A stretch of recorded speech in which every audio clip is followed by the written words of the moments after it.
Switching gears, the toy industry has taken a big hit during the coronavirus pandemic as most of the supply chain is in China. Those factories are coming back online, but with some major action movie blockbusters on hold, the toy industry could stay under pressure. Joining me to break it all down is James Zahn from Toy Insider. James, good to see you again. I think the last time we saw you, it was in the studio. Time flies when you're having fun. But take us through the state of the industry. You know, I think a lot of the toy folks that we have talked to, toy industry folks, are worried that there are not major movie releases to drive toy sales, more specifically around the holiday shopping season. Absolutely. Thanks for having me back. And yes, the licensing is now out of sync. So what we're seeing is a lot of toys that are based on all of these big movie and film projects. Movies, they're just not coming out. The movies aren't coming out, but the toys, the train is rolling. So we saw Universal put out Trolls World Tour direct to digital because the product from the likes of Hasbro and whatnot had already hit stores. What we're seeing as we go into summer, Scooby-Doo, the new Scoob movie, was supposed to be out May 15th in theaters. They've got a toy line from Basic Fun. They've got collectibles from Funko. Those toys are out already. So that movie is going direct to digital. But where we see a bigger problem now, again, is the 3, 6, 12-month cycle. Fast and Furious has been pushed back a year. Minions Rise of Gru has been pushed back all the way to July of 2021, and there's product hitting stores already. So it's an interesting thing, and the industry has never dealt with this before. James, before I ask my question, I have to ask where you are, because I just see your background, and I know right away you're in the toy industry. I take it this is your home? This is my home. I'm in Illinois, and this is my office. So when I come into New York, our company's office is there in Manhattan. So last time we got together, we were in the studio. Now I'm in Illinois, and this is where I work on a daily basis. I would love to hang out in your home for a little while because you have some really cool toys behind you. But I want to ask about some earnings from toy companies that we're going to be getting this week. Mattel out this week, Funko later in the week. What are you expecting from these companies as we start to now understand consumer behavior as it relates to toys during this pandemic? They're going to be taking a hit, and we saw the first taste of it when Hasbro reported last week.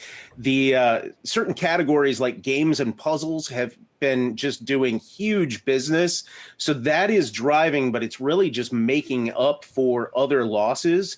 And the overall loss is still going to be there despite a slight uptick in the first quarter sales. Retail was showing about a 4.6% sales growth via MPD.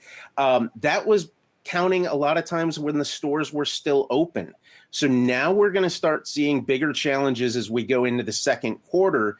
And some of these, Mattel is fairly diversified, but Funko is concerning because they are so tethered to the live event space.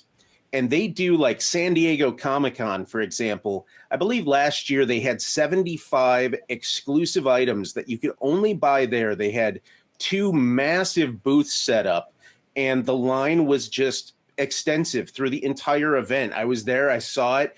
Their fan base buys a lot of stuff in person. And with these events collapsing one after another, we're looking at Star Wars Celebration. They're still in a wait and see right now, but that'll probably be canceled or postponed. Funko moves product there. So does Hasbro.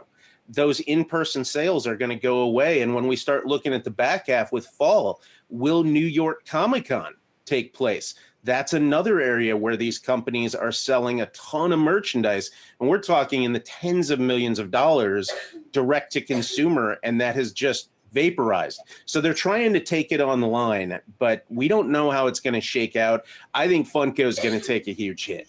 Hey, James, real quickly before we let you go, toy prices. Sure. You think toy prices are about to go up significantly given what we've been seeing with the supply chain coming out of China? I actually don't. And this is something I think we discussed a little bit a couple months ago. The toy makers as a whole, they're not looking to stick it to the consumer. They're looking to spread joy and be there for the families. So they're going to eat some of that, and we have not seen prices increase at all. And then there is also a little bit of rumbling going on in the industry, and this is something long-term, that if oil prices stay low, that could affect plastics and whatnot, which could in essence bring this down when we look out into the future. James, what do you think will be the holiday season toy of the year? Right now, depending on some of the stuff got bumped to 2021. So there's some products that I would have pegged for 2020 that aren't going to be out now. But I'm thinking Baby Yoda, the child, is still going to be hot. Those products just shipped to stores starting last week, and they are selling out. So, and Mandalorian Season 2 is going to come out this fall on Disney Plus. If folks are still stuck at home, that's going to drive that. So the little green guy is my pick right now. Yeah, it's a Baby Yoda world. We just happen to live in it. James on. Absolutely. Good to speak with you again. Stay safe. We'll talk to you soon. Absolutely. You too.